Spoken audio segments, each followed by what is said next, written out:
Okay, it's on. This is the September 26th policy review committee meeting at the Administration Building cafeteria. I have to start again, this is wrong. I should have picked up that. Do we have these during committee? Not usually, if no one's here, Okay. we talk. So you guys have to talk up? I don't know. Do you usually use the microphones at the committee? Okay. Anyway, the meeting is beginning about 6:05. Present are Scott Potts. Jeff Scott. Connor Kurtz Kurtz. on the phone, Jim Harris. Superintendent and Carol Bites from the board, and also present is Mr. Hurley, Robert Hurley from the administration. If we could all please rise for the Pledge of Allegiance, please. Don't do that. I pledge allegiance to the flag of the United States of America and to the republic for which it stands, one nation, under God, indivisible, with liberty and justice for all.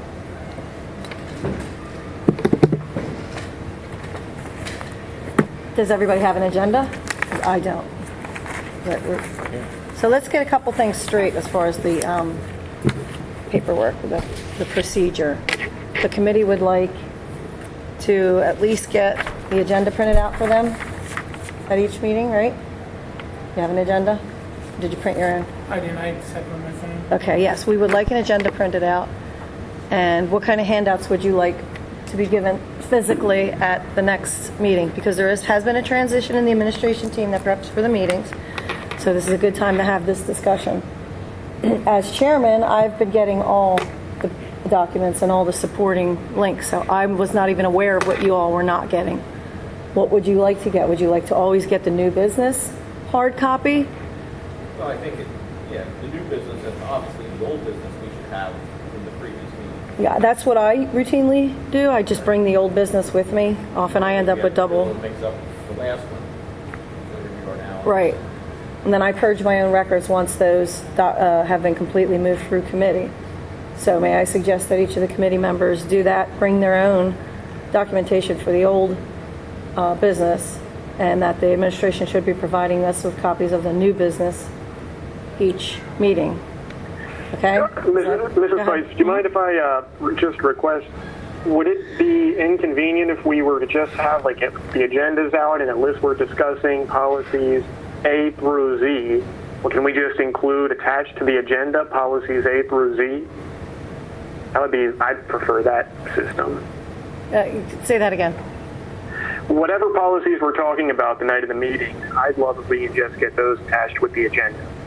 Regardless of whether it's new business or old business, I'd prefer that because things just get confusing between new revisions, old revisions, administrative guidelines 000, policy 000, which version we're working from. I'd love just to have the most up-to-date information that we're going to discuss that night. At every meeting printed out? Or No, not necessarily, but if just in my inbox, if we can send that out to the committee members, the administration, it doesn't need to be a hard copy necessarily, but I'd just like to have a one-stop shop. Here's what we're talking about. That's a Here's good what you point. need to know. Because it's so cumbersome to go through the policies online, rather than weeding through them for the meetings, we would like them all collected for us and just posted online somewhere for us. That would also be good, I think, for the Email. members of the public who want to keep track of this stuff, so they don't have to root through all of these files online. They can just, hey, here's the policy committee setup for tonight. I'm okay with that. Is the administration okay with that? Do you understand the request? You want everything pulled out into like a file, like a Just a PDF. Dropbox, yeah. but That's what I was whatever thinking. I knew it was a box something, a Dropbox type file. Yeah. And we can that do for that. each and every meeting, each and every policy that could possibly be And you want the discussed that file. night. You want like the zip file sent to you. Yep. Okay. Yep. And could it be posted for the public somewhere prior to the meeting also, with as an attachment to the agenda? Yes. Great. He is a can-do guy. Are you guys all right with that? That's okay with me because our chair, I'm going to get the paper anyway. But even if I was a committee member, I think I'd be happy with just, having quick access to it. Who sends out the agenda I believe it's Mrs. McNeely It's now. supposed to be happening on Fridays for the Monday. Yes, it meeting? was an Right. oversight this week. We're hoping to correct that internally. Okay, 'cause I just want to make sure, Usually Friday, Friday or Thursday? Is it 3 business days? 3 business days. So it should go out Thursday. We were on it and working on it, and it was just an oversight with the new, yeah, I'm we're just in a saying- learning curve. I just want to make sure I was, Yep, yep. it's just not The missing. policy committee had their agenda out 3 days in advance this meeting. The policy committee? You mean the Sorry, curriculum? I'm just. You mean Yeah, the curriculum. I curricular messed up committee, my yeah. own insult. Thank there. you, Sorry. thank you. Yes, toot that horn. Okay, so that does the housekeeping. That concludes the housekeeping then, as far as how the committee would like to be prepared for the next meeting. So with that said, I'd like to jump right into some of this old business and clean this up tonight. I'd like to start with 419, the uncompensated leave. Just to refresh your memory, the uncompensated need has arisen out of the uncompensated leave has arisen out of the need to change the changes that are needed to curb the deluge of uncompensated leave throughout the district, if possible. If there's some efficiencies can be had in that policy because of the complications for the district. And I understand that Springford had a model policy that I asked the administration to look at, and that was a request from Mr. Martino, of which I agree. So if you're prepared to start some discussion on that, Mr. Harris? Certainly. Thank you. Okay, well, I have Springford's model policy here, Okay. and it's nothing special. It's the same as ours. Okay. I mean, if we follow the state rules, we just take their language and put it into our format. And so did Springford? Springford, it's pretty much the same. They just focus more on FMLA, where that's one of the criteria for us. We break down what FMLA is. We cover educational personal vacations. The issue currently with uncompensated leave here in this district is its option is taken a lot. I don't know what Springford, how many people take it at Springford, but here the request must be approved by administration. We're dealing with past practice. I'm getting requests now for next school year to take off because someone wants to take a honeymoon or go to Disneyland. So we have things in place. What we're going to come up against is past practice. If someone requests off and it's uncompensated, and it's generally the aides who do this. We don't have a lot of teachers doing this because with teachers you have educational and usually a conference or a seminar, something like that. But generally, that's paid leave. Personal, folks are getting married or going on honeymoons or taking that cheaper trip to Disney World that they all take. So for us, it comes to me, and like I said, past practice comes into play. I'm more than willing to, when I got here last year, I wanted to say no to a lot of these, but I kept past practice going. However, this year, I've been saying no. And it comes to me first, then to the board for final approval. So that's where we could nip it in the bud right there is The approval I process. say no. Okay. Because now if you get down to the language, it follows under, where am I looking here? School Code 1154E, and I have that here. Connor, you can close your eyes and imagine what it looks like. But basically it says any board of school directors may adopt rules or regulations pertaining to the payment of salaries of employees when absent from duty, extending the period of leave with or without pay in excess of that herein provided, or authorizing leaves with pay for other purposes. This act is not intended to repeal any rule or regulation of any board or school directors now in effect which does not provide for such additional compensation or additional period of leave with pay. Basically, this is an option of people that can leave work and not get paid and not use their sick, personal, or other types of leave. And once again, it comes to me in a permission form. I say yay or nay, then it comes to the board. And there's also criteria. You can't take it the day before a holiday or the day after a holiday to extend those times. But a lot of these are done by aides. And also, it would have to not be detrimental or educational feasible before the school, inside the building. So that's up for interpretation also. But basically, if we want to curb it, I just say no. So there's nothing in the policy that, in your mind, in your research, that we need to do to support you in saying those no's?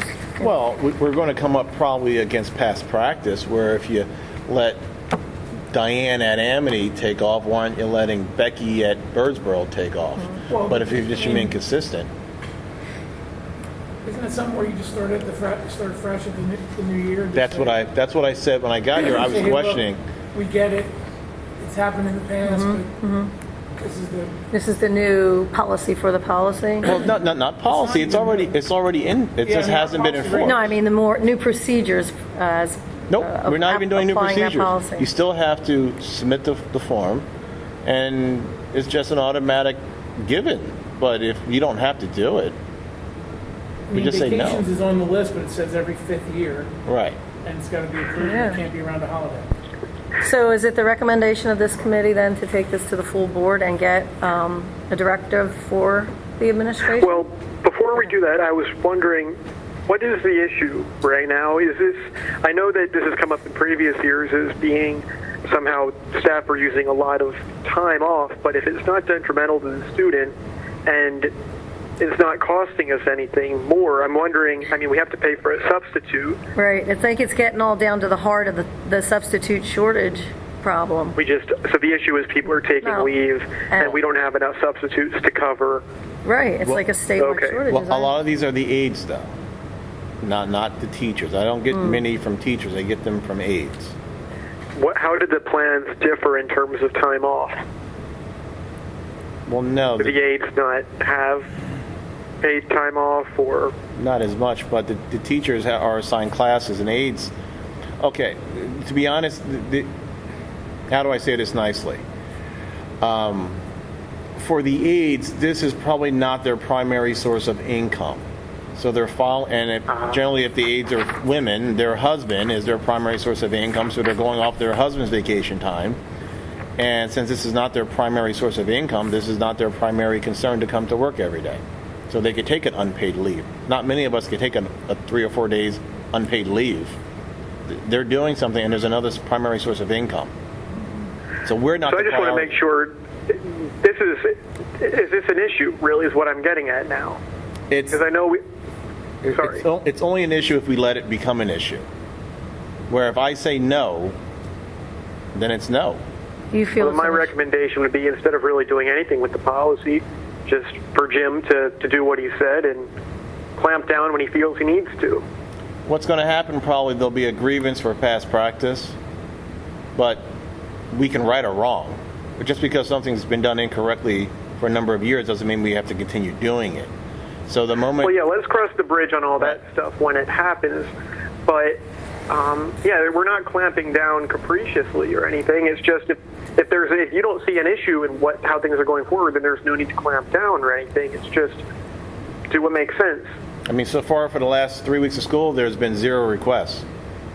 This comes into play when you start getting into the vacation time, holidays, where people want to go somewhere. Usually it's Disney World. There's a family trip. But in the buildings that I've run, I've always said take your family trip around Christmas time, Thanksgiving, spring break, President's Day, when we had the calendar breaks. So.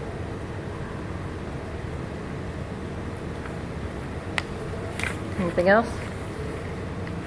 And are we suggesting not to touch the policy at this time, because there should be coming soon in a rewrite anyway.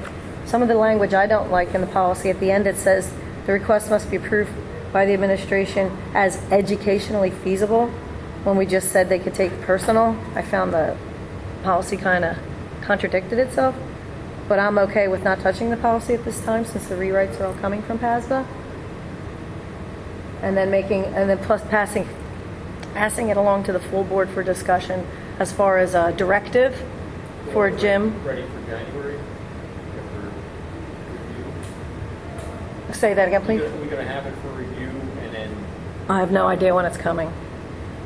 I'm saying, but in the meantime, because that's irrelevant to the problem we're experiencing, if it's, getting coverage around the holidays, then I think just to give Mr. Harris some backing, maybe we should have this discussion at the full board briefly to authorize him to give him our consent, sort of, to go ahead and cut down on some of those, the wanton use of uncompensated leave. Is that okay with you, Mr. Potts? And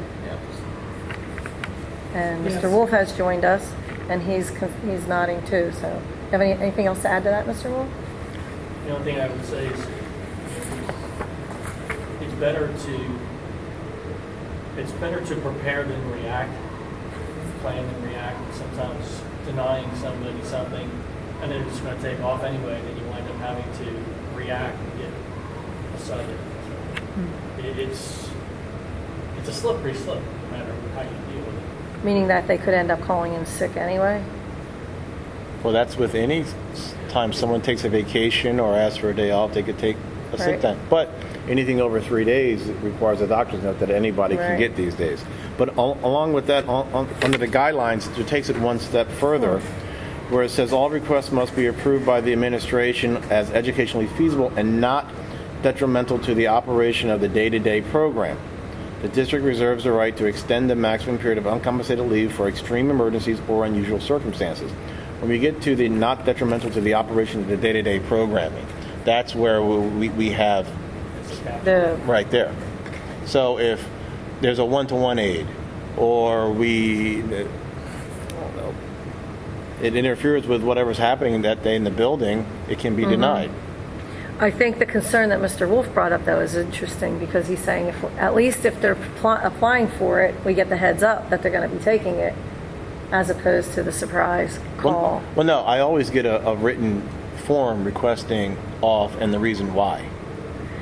Right, but are we going to, if we tighten up the enforcement of it, and we say we deny them the leave that they request, are they just going to call in anyway? They could. And then we have, right. They could, and Then there's no. it's actually better to deal with it as an uncompensated, as an approved leave, so that we can prepare ahead for it, as opposed to scrambling around that day when they're all calling in sick. Well, I know what you're saying now. Basically, what happens is if I get one of these requests, I automatically call the school and say, "Are you okay with this?" Right, And if they say yes or no, then I would approve it. right. I don't just arbitrarily just say I don't yes. think you're still understanding me now. Well, I That's what I'm understand. saying. It's better to know 2 months ahead of time to prepare for it versus the night before, and we have Right. to scramble around for a sub. But my issue is if they're asking for an uncompensated leave to go to Disney World, and then I say no, and then they kick back, well, I'm sick the first week of December. We would have it documented that they had uncompensated leave that was They made the not request, approved. That's and true. now they have to either take vacation time or use another time, bereavement leave or something else, which is another violation. So could we look for a pattern then, if an individual who is applying maybe doesn't get it and then ends up calling in sick and Well, we have to look at it case by case. I haven't had any right, yet, right. so we're We- still early. I haven't had that. Okay, I'm okay with that for now. Then we go on. We get to Mr. Harrison should be having to handle Yeah. one and process. I think we want to give him the backing to go ahead and clamp down on that a little bit as he, at his own discretion. But we want a nod off from the whole board to let him know that he has our. And it happens more springtime. Once it gets warm, people take little mini vacations here and Yeah. there. And although we risk maybe some contract issues, but the board, we are recommending to the board that we go ahead and weed through them, past practice issues that may arise. Just let Jim use his own discretion without changing the policy and keeping track of who's issuing requests for which dates. And the tracking of uncompensated leave will start this year. It wasn't. Okay. I don't think it was really Okay. tracked. I checked. It wasn't really tracked in the past. And when they come through on the approval for the board, I'm not sure they always documented why the employee is taking it off, or is that private? You just mentioned that you do see why they want off. Do we get it? Do we not get it? I'd have to go back and look. If it's medical, it may just say medical. We talked about this earlier. It may just say medical, it may say FMLA or personal reasons. Because it should state one of the three. When it comes Right, for it should say approval for the educational, board, personal, or exactly, vacation. right. It should at least say that, so we know it's in compliance with the policy, if I may. Mm-hmm. Okay. All right. I'd like to close out discussion on that. 419. But bumping it up to the full board, not touching the policy at this time, and giving Jim a little bit more discretion to clamp down on that. So the next one I'd like to discuss is policy 828, the use of the district-owned vehicles for program-related activities. And again, Mr. Harris has been doing some research on that. We'd like to hear his Okay, recommendation. on that, I'm not sure what you're looking for, because we have the policy, those that use it, it's generally athletics, band, extracurricular. Okay, I noticed that Reading had a really good detailed package on, policy on use of that specified exactly what the requirements are of the person using the vehicle. Just give me a minute, I'll bring it up. Do you mean licensing or? But these are more like, when I'm reading this is,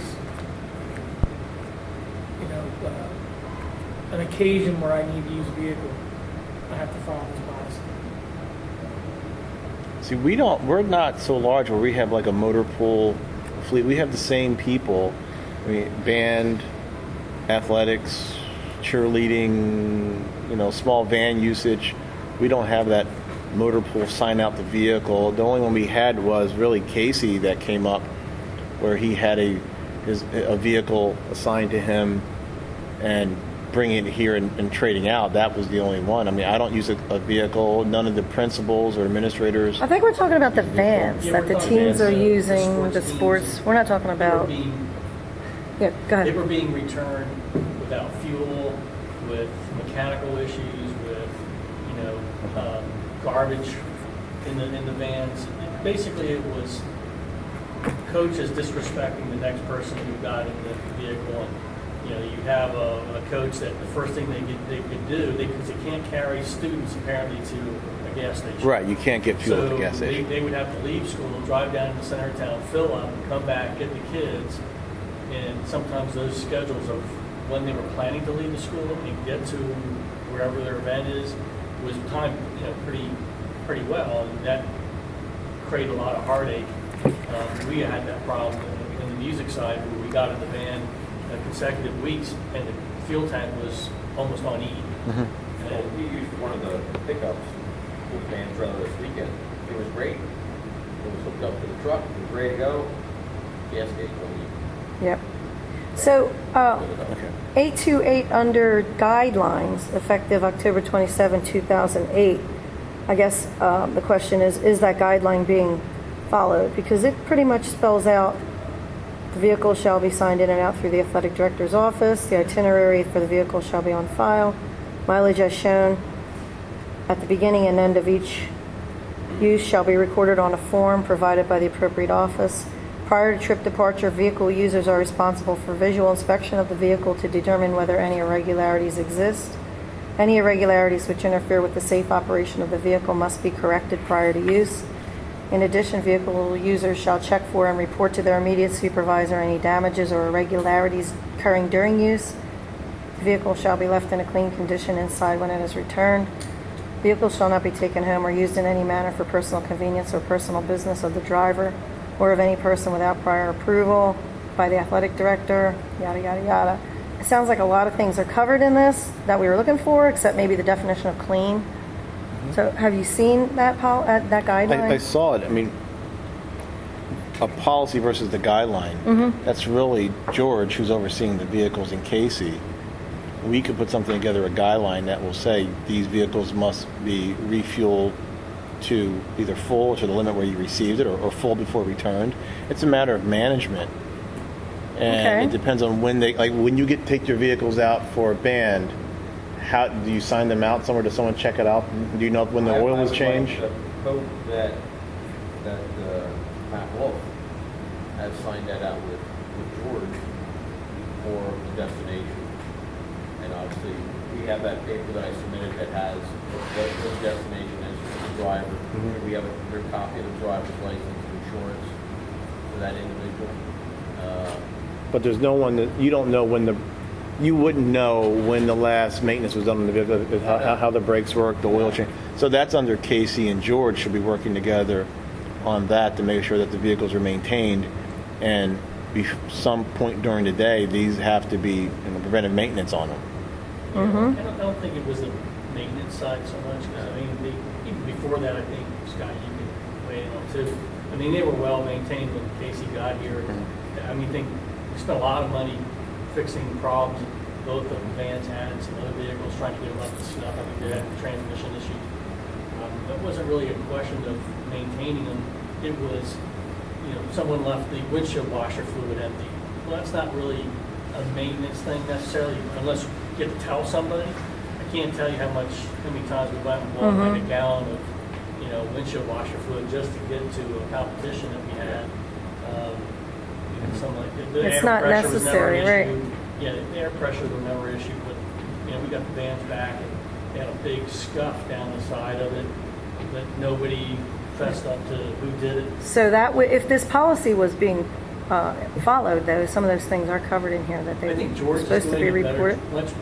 I don't think. Is there a Mrs. sign out? Goss really did much of anything. Maybe with it's just the I personnel think George has change. been more proactive with it, getting it cleaned up. Right. Having it maintained well. I think we just, if we could just, I'm sorry. Just from the cleanliness side, and, the windshield wipers all fall off. We had windshield wiper blades that we replaced because they were torn. Like I mentioned about the fluid, windshield washer fluid, the gas tank was empty. I mean, it's setting an expectation of the people that are driving it, that you gotta, those kind of things that we did the windshield wiper ourselves because we're guys who can do that. Yeah. Maybe the cheerleading coach don't know how to change a windshield wiper. And if somebody built it, who has the vehicle last? And yeah. That's why I think every vehicle should be signed out and signed back in and checklist, just like this guideline is specifying. I think maybe the guideline just needs to be tightened up a little bit. Is it a matter of the vehicles come back at different times and there's no one really, we don't really have a fleet manager. well, that's We don't have our own motor pool. It says that the driver is supposed to report it themselves. But to whom? To their supervisor. It could be 11 o'clock at night. It could be emailed. Well, There's no the other excuse way for to that do it is now. You set up, You email it. there's a number on the dash. If there's anything wrong with this vehicle, you call this number, and they can leave George a message anytime, day or night. So, Right. It's actually Casey. or whoever it is. And then if I get the vehicle, I'm signing it out, and any of these things are out there, and I'm going to call that number and say, hey, the windshield wiper blades are broken, there's no gas, there's trash in it, and there's a big scuff down the side. And I just want you to know that I'm about to leave with this vehicle, and all these things exist. And then they should have a record of who had it last, Yep. and then it's done. Yeah. I think Call people out a couple times. One of the It'll fix itself. excuses I got from the person that I challenged on how it was left is that, well, we have a Sunoco card, and when I got back, they were closed. And then, they did close, I don't know what time they closed, it like 10 o'clock. So that's what he had mentioned about, instead of a Sunoco card or a mobile card. A fleet just card. A fleet card, right. That, a card stays with the vehicle, and then, you have a PIN number for each, Would the administration consider that then? That was Fleet talked card about with versus Lawrence, just switching over to a fleet card. Gas card, And that would That help. way you can fuel up, because they have diesel for the, I don't think we have any trucks or anything. I think the box truck is the only diesel we have in the fleet, but Turkey Hill, 24/7, they have diesel, obviously. Okay, so I'm going to recommend that, I'm going to push this back to the administration to go ahead and tighten up the guidelines and bring them back to the committee so that we can actually approve this one. That a proper sign out and return sheet should be compiled. It should have a number to return, to contact immediately if the checkout doesn't check out right. And then they should be required to sign, to return the sheet identifying any damage as according to the policy, and that the word clean should be properly defined. It doesn't have to be vacuumed, but the paper trash should be picked up. There shouldn't be gum stuck on the vents, yada, yada, yada. Is that, and that a fleet card versus a gas card would help keep it in the topped off condition. Is that the best way to handle this in committee? Mr. Wolf? Sound about right? But I would like that brought back to the committee so we can see. I had asked, One when more I was time. still chairman of the policy committee, I had asked, I can't remember what his name was, the AED we hired, it really never worked out. But anyway, I had asked him, because he had Schultz? ideas. No, that before Mr. Schultz. He was only here with us a month or two. He was out on leave most of that time. I had sent him. Not Schmidt, Schultz. I think his name was Schultz. I don't Okay. know. Whatever. Anyway, I had sent, because I was looking for some expertise, maybe something he's seen in the policy or how he's handled this in the past. Mhm. I don't think Ms. Goss, really did anything with it. I think George obviously is much more proactive with it. He may be a good resource, so give you advice on how that should be good. Well, the guideline already exists that calls for many of these things to be looked at. But if you're going to develop a policy But- like that guy. No, we don't need a policy. I think we're saying it's just a guideline. Okay. The policy is generic, I'll try to look for the form that I gave you for those. and get all that information to Mr. Harris. And he'll be working on that with Mr. Schmidt then? Everything we discussed is in that. Great. Sure. Sure, we'll be interested in that. Okay? So the recommendation for policy 828 is just for the administration to tighten up policy and start using fleet card. And bring the form back to committee. So our experience in the meantime, anybody who's tied in with any of these programs and you see what the concerns are with the vans, keep that in mind, that we make sure it's covered in the policy. In the guidelines, excuse me, not the policy. Guideline only. Okay, so moving on to the next.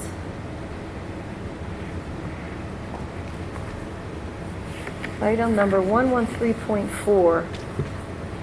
I'm afraid we're not going to be able to work on this anymore because that was all we wanted to see with that the language that we directed was added to that policy. And we didn't get copies of the printout, so we don't know.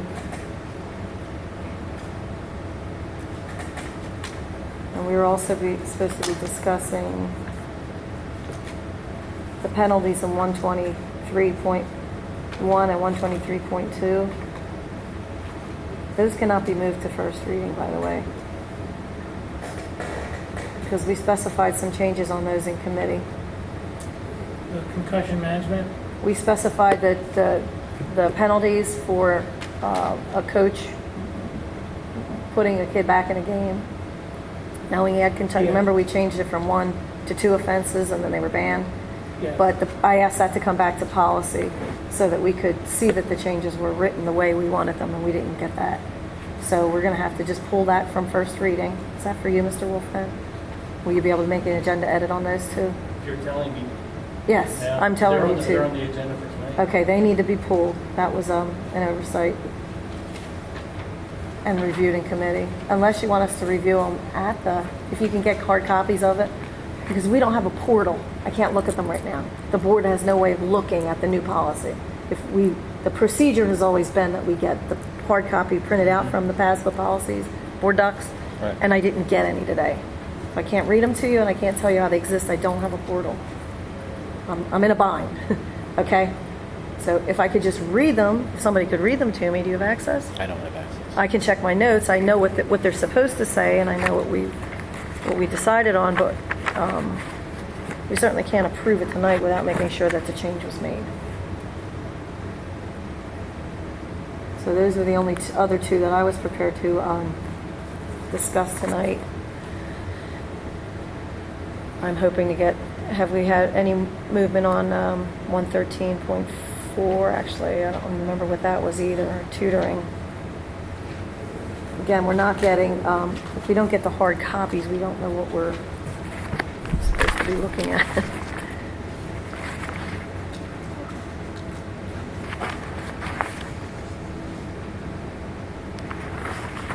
So I'm not seeing any urgency for any of these. I'm just going to bump them to the next meeting, and I can work more closely with the people who are preparing for the meetings. So the only other things under new business is the grant disbursement policy, building security, or 800 records management. Has there been any movement on any of those within the administration?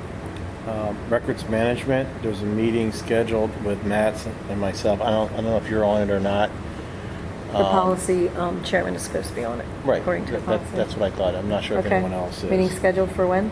He's scheduling it for Thursday because I'm out of town Tuesday and Wednesday to sit down and go over it. This Thursday? Yes. What time, please?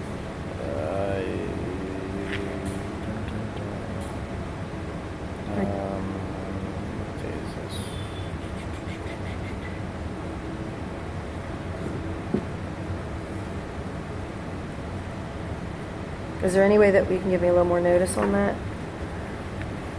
We could reschedule it. Can we bump it out a week or so? Yeah. So I Just have a little more just time to email me prepare? well, it's going over, basically every document that we have in the district has an expiration date. Okay? So emails, hiring applications, if we hire the person or not hire the person, there's a timeline on it. So it's pretty much looking at every single document in the district and when are we able to destroy that document. It comes from emails down to student records to an interview with a person we hire or don't hire, all types of requests, everything. So is this committee going to be actually doing that, going through it, or is it? We have to look at Do them all? every single document in the district and putting together, and in the state will have a list of when you can destroy this document. Okay. And also on how that document is finally stored, because things don't stay in paper form. So in some districts or some states, it's microfilm or fiche. Some, it can be scanned into a database.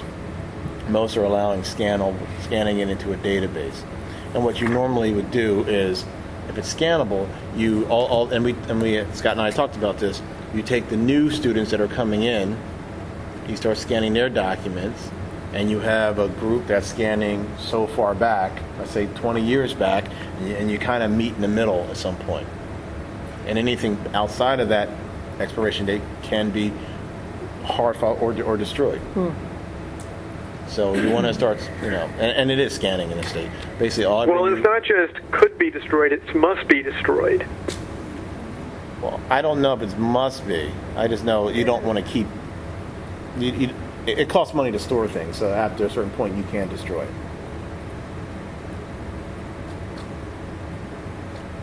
Well, I'm glad that that's moving along, but as the chair, I really would like to be a part of at least the first meeting, so I can get the gist of what's happening.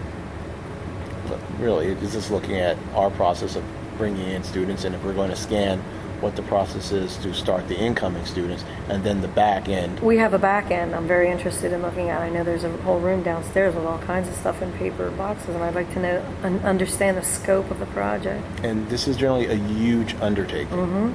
And usually it's either we have folks internal who do it, or usually there's software that makes it scannable. Because what we have also, we have two layers of student information. We have their academic, then we also have their medical. So you don't want certain people being able to see the student information in their medical side or certain Right. privacy things also. So a lot of times there's a layer of security involved. That's why a lot of times it's a contracted service to do this.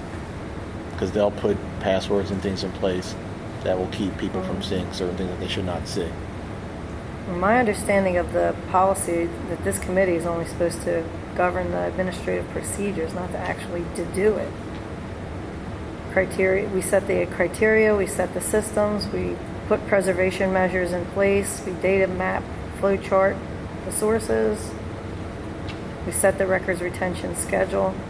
This committee, I don't know, I imagine district employees are actually supposed to be doing Well, the no. destruction Right, and saving. but the committee reviews the process once a year, really. Right. Okay, well, so anyway, if we can set that meeting up, I'd be glad to participate. So I do have some free time on Thursday. I'd love to join in if you can get me a time. Let's see. It's not like it's open to the public or anything, so you can set that to me later. Okay? I don't know if this matters, but there's 8:30. There's policy and there's guidelines for this transportation. And Hold on, it's- hold on, It's in hold on, both hold on. sections. Okay, so So it's 8:08 has a meeting set up for, we're moving on records management. Is We can- 8:30 okay? I can't make 8:30, but Is that okay here? I can't make 8:30 on Thursday. Can you make 1 o'clock. 1 o'clock? All right. I could stay for at least 2 hours. Okay, so we're going to take that off of the policy committee's agenda records management is well underway, and we'll bring it back when, at some point in time, make sure it's, actually, we're gonna turn it over to the administration now to make sure it's followed. Okay? Like we do all the other policies. Is everybody in agreement on that? I'm taking that off the policy committee's agenda, since we just wanted to find out what was going on with it and to get in compliance with that one.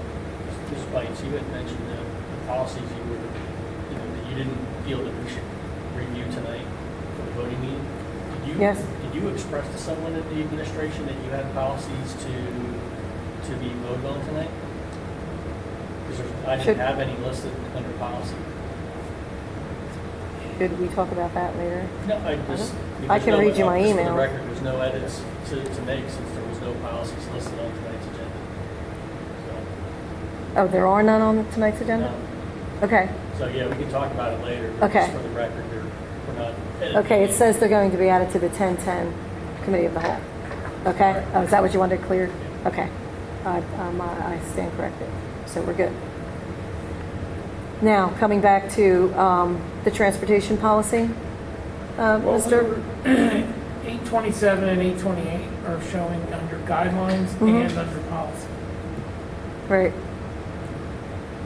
Like, the policy then just speaks in general terms, and then the guidelines, which are the internal ramblings of the administration, is what we determined is not actually being followed. The guideline, not that there is no need for policy change, or it's the basic policy as written and sent down right from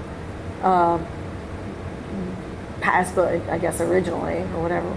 And now PASBA is going to rewrite that policy when it comes up for the service we provided. So we decided not to touch the policy. We found that the shortfall in the way the vans are being returned is more of a procedure, a problem with following the guidelines.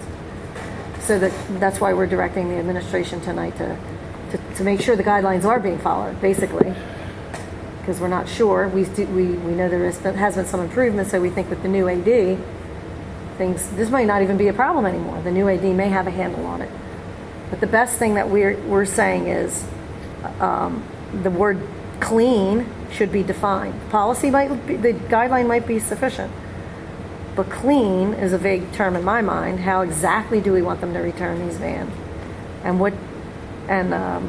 if there's any fluids checked or topped off or whatever, that should, or mentioned, or how these things should be reported, because the guideline, again, very clearly says these things are supposed to have been done, and they're not. So they're probably not being communicated to the users of the vehicle. So we just need to get the guideline enforced in practice and tightened up a little bit using the recommendations from Mr. Potts and the experience that the administration has. And then my suggestion is just to define clean. Yeah, I just thought it was odd that they were listed in both places. A lot of them have guidelines behind them. Because I would think if they did, then shouldn't the policy reference the guideline? No. I don't Well, think that's the way it works. No. One seems to be specific to the students, and the guideline seems to be more specific around the usage of the vehicle. The policy is the umbrella, but the guidelines are Like the how-to. The how-to, Yeah. the details of how we manage it here. So the guidelines are updated every school year in various areas. Generally, the board tries to stay out of guidelines. I mean, as far as I'm concerned, we don't usually mess with the guidelines. We let the superintendent do that. But this came up in the flux, and it's been on this committee's agenda for a long time, so we're having this discussion here with Mr. Harris and making him aware as a new superintendent that this has really not been in compliance. We're not in compliance with this policy right now. This policy, because the guideline is not being followed. Okay? Good? I mean, I think you can look at both of them. They're conflicting that neither one is being followed. They're completely unrelated. I mean, they're not, like, the policy is completely, it's, I mean, we're going to get to it, I guess, eventually. The immediate issue seems to be the guideline, but the policy is completely unrelated to. The policy is not, the policy numbering you're saying is off. It doesn't comply with No, the what the district policy use of. describes versus what the guideline. Oh, well, what does policy 808 say? Could I bump It just talks around? about the district owning the vehicles, they're responsible for purchasing. The superintendent decides who's in charge of the vehicles.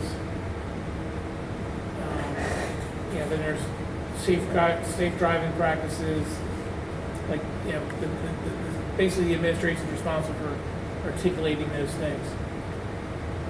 So it's fine. I mean, the issue we're having seems to be centered around the guidelines and not the policy itself.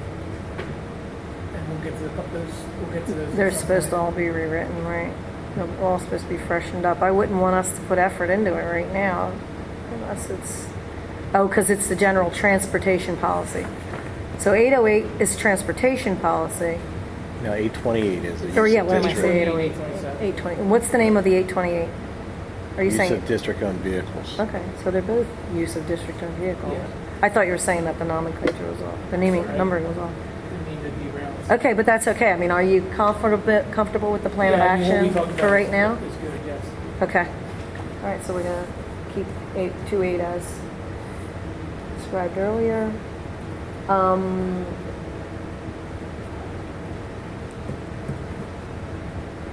Building security, we're still waiting, I think, for discussion. And is there anything moving on that in facilities? Is there anything you need from That's policy? been moving a lot in facilities. Okay. Basically, it's, I think we're all on facilities. The doors, lights, locking, cameras. I mean, if we're looking at policy, Yeah, is there going to I'd be a have to- need for policy? Should I take this off our agenda? Is it I just have to look at Well, I think what the policy internal language guidelines says. You're or talking about the policy for. 709 building security? Yeah, I think when we first started discussing this, you know, Casey wanted to employ some type of process where keys are assigned. It's a physical key, they're assigned, you know, it's a sign out, sign back process. If they don't return the key, I think they're going to be charged. You know, that way they can keep track of who has what key. Now, if we go to card access, well, that's a whole different. And that's what's being that's- discussed is card access? That's the way I think we need to go in the future for, you know, secure buildings, because, you know, we have so many people with different roles now. We're going to have different individuals using the building, and if they leave, we don't necessarily need that piece of plastic back. It's just a keystroke. Right, and then right, their just like access is hotels. right down. I know a So, little bit what Mike's saying there. What I've seen other high schools do is one significantly bigger than ours. High schools where you have a lot of problems with so many people going in and out with all the extracurriculars. It's like what he's saying. They basically what they do, they have to work with the fire marshal office. They put blank cylinders in so they can't get in with the old keys, and a lot of the doors that at strategic locations they put like 4 or 5 different card entry swipes. So it's like you don't need it for every single entrance. You just need it for a couple of entrances to do something like that. That's pretty common. I've seen it in 2 or 3 high schools. so I'm not seeing any need. This policy 709 was last revised in 2009, and it sounds like we're talking about guidelines again or internal My machinations. suggestion would be to wait to see what direction the facilities committee comes with as far as, you know, the building access, what that solution is, because that's going to drive a lot of it anyway. So I would like to take it off policy committee for now. Would that be your recommendation also as the previous chair? I don't see a need to keep this on here. Again, I- There was a say- lot of talk about keys in I think here. the driving factor would be Right. the facilities. Facilities, and it'll become obvious. They'll Yeah, bump then- the because a change. lot of- you don't need a process to sign things in and out when you have a piece of plastic, and it's as simple as removing that access from that program, and then that piece of plastic the person has, and they can get it in the building, no longer functions. So, Okay, so I'm okay with dropping it out of committee for now. Even the policy even specifies keyless entry, possession of keys or access cards shall be in accordance with the following principles. So if we go to access cards, it looks like it's all spelled out in the policy anyway. And if facilities is recommending a change to the policy, the use, then I would imagine that they would bring it to the policy committee. Okay? I'm dropping that. Okay. You okay with that too, Mr. Scott? Yes.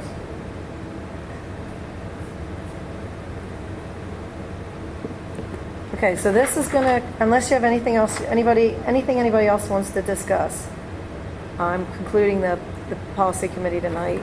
We don't have any new policies from PASBA yet. We have first readings, we have none to review in legal, we have none in new business, and then there's two left, 113.4 and 116, under old business that I'm not prepared to discuss yet because I don't have any documentation on it. Thought on, we don't have to talk about it now, but the guidelines around class size. Okay.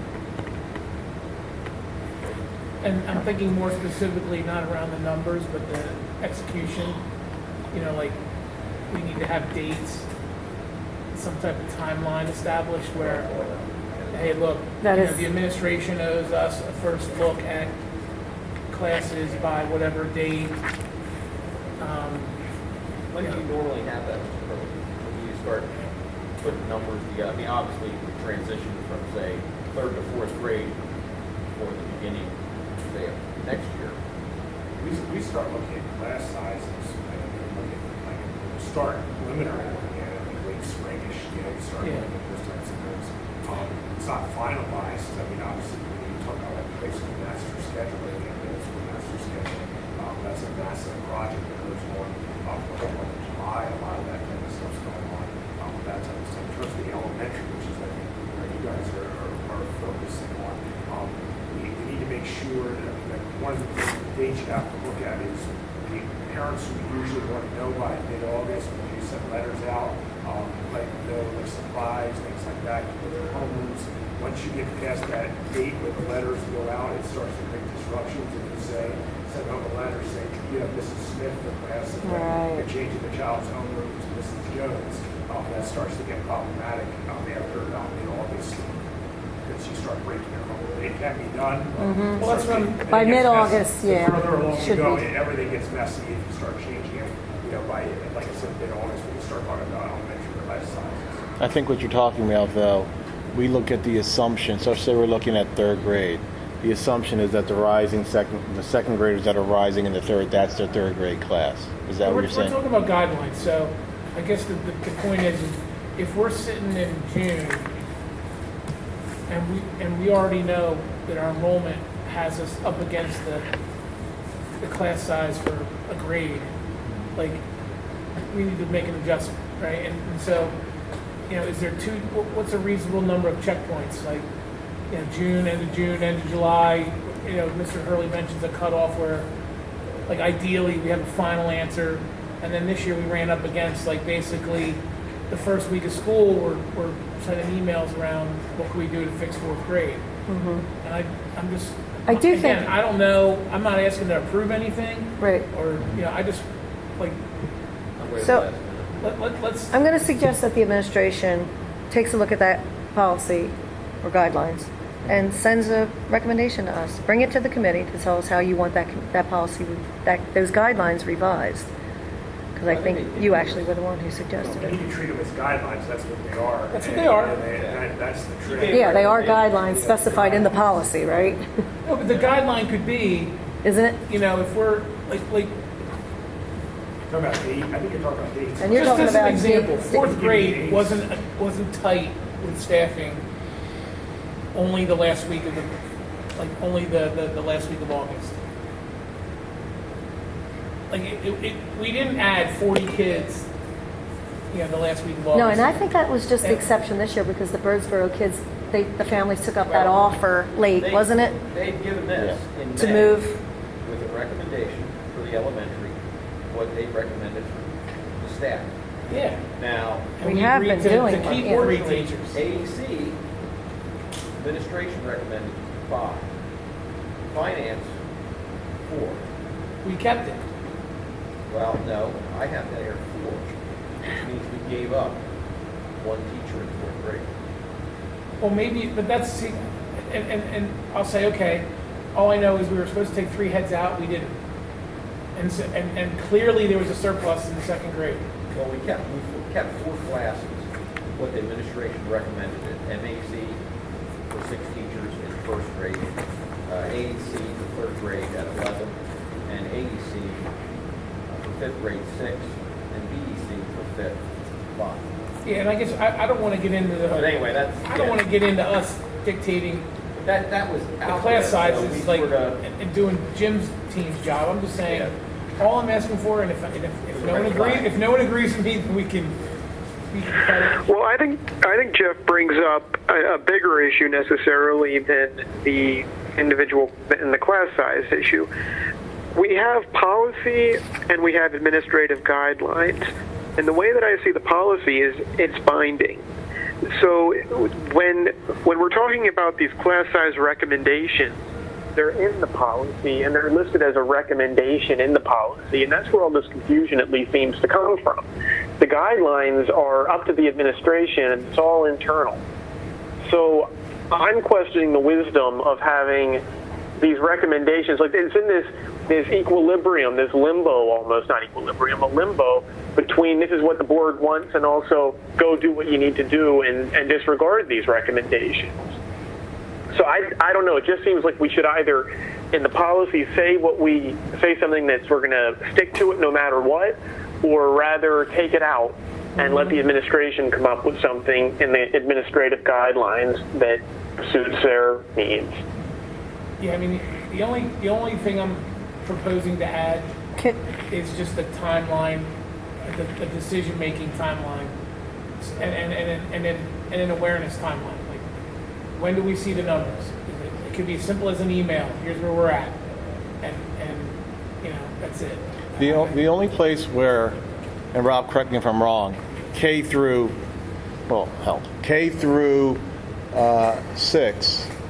5, kindergarten, we're not sure, and that's a rolling number as we go. First grade would be the rising kindergartners, and we add about 10% onto that.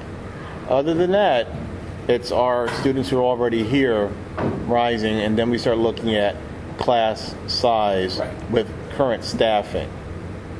And that's when you get we recommend 5, Right. but we can manage. And I think the philosophy has been here for years is, well, we can manage with this. We could be tight with this, so it goes down to 4. You take individuals that they take that for granted, that you can manage that. All I'm Right. saying is, if we had a guideline that said 3 weeks before school, we all get an email that says this is what we're doing, then if there's any question about class size or concern, we can address it then and not the first week of the Because, school. I mean, you could have All a I'm class of like 22, 23 kids that are at the recommendations. But that class may contain, percentage-wise, more students with IEPs, which make it Right. more difficult than in a class with lower percentage IEPs. And maybe that's where I want the administration to have the flexibility to say, you know what, we're at the top of the guideline here, but because of the IEP number, we should really add an 8 or something like that. Well, I think that's what the principals do in their buildings, don't you? And when I did it, I looked at the students and their needs, and you would put them in. You don't put them. You put them in classes where Good schedule. it's a good balance, correct? Good master schedule. Right. Right. I understand, and I agree with Jeff that there should be a line where we say a date, draw a line in the sand on August 15th. That's when the numbers that we're going to use for the upcoming school year become official. Like, there needs to be a time where we say these are what the classes are going to be, and that day can't be the day after school begins. It would have to be before the letters would go out. Yeah, well, I'm not even dictating. Okay, I'm yes. just asking, Here- is that reasonable? Here's the way to do this. To add that to the guideline, that's all I'm saying. I think the committee is directing the administration to take a look at policy 117, class size, review the suggested elementary class size ranges as to whether or not they belong in there, and to consider the use of specifying the timeline that should be followed as far as communicating those class sizes to the board. Just so Okay. that And we know Mrs. that. Blake, Kicking it for the next meeting. And we're going to see Mrs. what they Blake, bring us. I have a question about registration for kindergarten. I heard that this year there were some issues, and I hear this is something that seems to happen every year, parents registering right until day of for kindergarten, maybe even after school begins.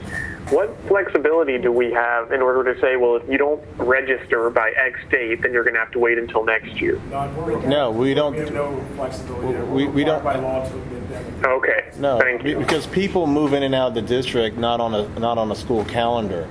So if someone gets relocated, now I did a tour at she's not here at Monocacy where a gentleman was relocating here from Philadelphia and he knew it, so he wanted to take a tour and his wife of the building early because they knew they were coming here August, September, and they were out far enough. But if you just get the call, you just got hired 2 weeks prior. Yeah, I understand. You can't Okay, deny thank them. you. Right. By law. That's right. Well, that's why our number fluctuates so often. Where I always put, you see something I send out as of this date at noon. This was our number. So we may have 100 kids in third grade on August 1st. We may have 110 2 days later. So Yeah. that exact descriptive is what I would want to see. Like, hey, this class is low, but I expect 10% increase here. Only in first grade. I'm just saying, Other than that, whatever it's it is, right. whatever. Again, this is your show. All I'm saying is, when you see something on a spreadsheet, it's nice to have like what the assumptions are. Like, hey, I added 10% because of this. I added this grade because of this. Whatever it is. Okay. I mean, Part of that That'd be also great. is the enrollment projections, the Selden Bridge model, because that had a factor in there called, I think, I didn't like the term survival rate, okay? But, I mean, that is, so you have an Retention. idea of, right? Retention. Right, yes. Just so you can have an idea of what students you're going to wind up with at the end of the year. And then you can measure how well that tool actually worked instead of, Right. at the end of the year. It's like, oh, yeah, well, we thought we were going to have 100, we wound up with 97, okay, at the end of the year. Well, we know if that's something that repeats pretty often, then you have a pretty good idea of. Yeah, I mean, you're always going to have to do some level of projecting. And I mean, when I project growth for a business, I have to itemize my assumptions, and I never get anyone yelling about my projection. It's the underlying assumptions. It's like if they believe those, then they trust my output. The only thing that would really change our underlying assumptions is if something happened to the community where a business closed or moved in. Well, not if you deliberately left a class tight because you knew they had 10% of the kids had IEPs, whereas this class. Well, that would be that's something different. if you label it, then it's like, okay, done, right? Okay, Right. I got it. Like, but our big, and I can get off the subject quick. Our big shock is going to be in a year or so if that plot of land gets auctioned off to certain developers up the road, that they're being auctioned off in October. If you haven't seen it, right off Old Swede Road on the left-hand side when you leave here, that farmland is being auctioned off in the King of Prussia in October to developers. It's all plotted out. I showed Rob. Mary Beth sent me something. It's on YouTube. They're promoting that plot of land for a few hundred homes and townhomes. If that occurs, then we need to sit back around the table again and have another discussion. If they start, Well, even on that front, there are still plenty of lots being sold in these other developments that went up around the time the recession hit. Right. So, I mean, there's always the potential for building to resume. right? But if they sell that lot off, No, it's potential. that's big, right? But Okay, that's what I'm as saying. far as the committee though, if I may, I'd like to just kick 117 to the administration to bring back to us under new business for the next meeting and resume 113.4 and 116 as under old business. And if anybody has any other, with our recommendations for input for 117 class size, and are there any other issues that anybody would like to see brought to the policy committee? Any other policies that weren't reviewed? I'm hoping PASBA gives us another batch, but if not, I have a 3-policy agenda for next month. So I'll just direct anybody that's here from the administration or from the board, if there are any other policies that have come to your attention that you'd like bumped up in priority, please get them to me before the next meeting. Carol, I have 4 policies I will forward that I'd like to review for next one, so we're complying. Great. Okay, great. Thank you, Mr. Hurley. And I urge anybody else who has anything to do the same. Otherwise, are there any other comments from the board? Any other comments from the administration? I just like, Yeah. I like to. Mrs. I McCaskey? appreciate the fact that you're taking into classrooms of student evaluations. Because that, while I think principals and teams sit and look at that, we don't wake